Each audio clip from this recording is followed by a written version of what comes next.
अच्छे बच्चे कैसे? ऐसे। चलिए बेटा, आज की हमारी कहानी का नाम है शहीद पीर अली। क्या नाम है कहानी का? शहीद पीर अली। तो शुरू करें कहानी? Yes ma'am. ध्यान से सुनेंगे सारे बच्चे, ठीक है। लगातार 2 घंटे से पार्क में धमा चौकड़ी मचाने के बाद चंदा थोड़ी थक गई थी। पापा तो पहले से ही थक कर पेड़ की छाया में बैठे थे। चंदा की थकान को भाप कर पापा ने उसे पुकारा, अरे थोड़ा सुस्ता लो, फिर दौड़ लगाना। चंदा दौड़कर पापा के पास आ गई। थोड़ी देर रुकी, बोतल निकाल कर गटागट पानी पीने लगी।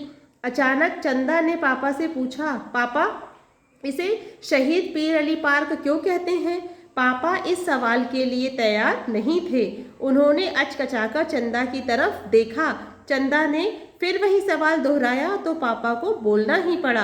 पीर अली एक इनकलाबी थे। वह पटना शहर में रहते थे। उनकी किताबों की दुकान थी। उस समय हमारा देश गुलाम था। हमारे देश पर अंग्रेजों की हुकूमत थी। अंग्रेज हम हिंदुस्तानियों पर बहुत जुर्म ढाते थे।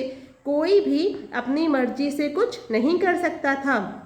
उस वक्त पूरे हिंदुस्तान में लोग अंग्रेजों के खिलाफ खड़े होने लगे थे। पीर अली को भी अंग्रेजों की गुलामी मंजूर नहीं थी। उन्होंने अंग्रेजों के खिलाफ लड़ाई छेड़ दी।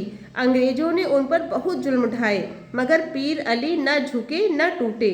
उनके लिए देश की आज़ादी सबसे ऊपर थी। अंग्रेज सिपाहियों द्वारा किया गया हर जुल्म, हर चोट सहते रहे। अंत में अंग्रेजी सरकार उनके देश प्रेम के जज्बे से डर गई और जुलाई 1857 ईस्वी में पीर अली को फांसी पर चढ़ा दिया गया। चंदा गौर से सब सुन रही थी। उसके पापा ने पूछा, जानती हो उन्हें कहाँ फांसी दी गई थी? पापा के सवाल से जैसे वह सपने से जागी। उसने पलटकर सवाल किया, कहाँ फांसी दी गई थी? पापा ने जवाब दिया, यहीं इस जगह पर जहाँ तुम मज़े से खेल रही हो। उन्हीं की याद में यह पार्क बनाया गया है। चंदा कुछ देर के लिए खामोश हो गई। कुछ देर की चुप्पी के बाद चंदा ने सवाल किया, पापा अगर पीर अली जैसे लोग अपनी जान देकर देश को आज़ाद नहीं कराते तो क्या होता? पापा ने कहा, तो शायद तुम सभी बच्चे यहाँ इतनी खुशी से झूला नहीं झूल रहे होते। ये थी आज हमारी कहानी। अच्छी लगी सारे बच्चों को? Yes ma'am. तो हमें ये बताइए कि ये कहानी किस समय की है? चंदा के पापा ने जो कहानी सुनाई चंदा को, वो किस समय की थी कहानी? जब हमारा देश गुलाम था। हाँ, जब हमारा देश गुलाम था, अंग्रेजों की हुकूमत थी जब हमारे देश पे ना। तो चलिए, समझ में आई ना सारे बच्चों को ये कहानी? तो क्लैपिंग करिए एक बार अपने भी सारे बच्चे।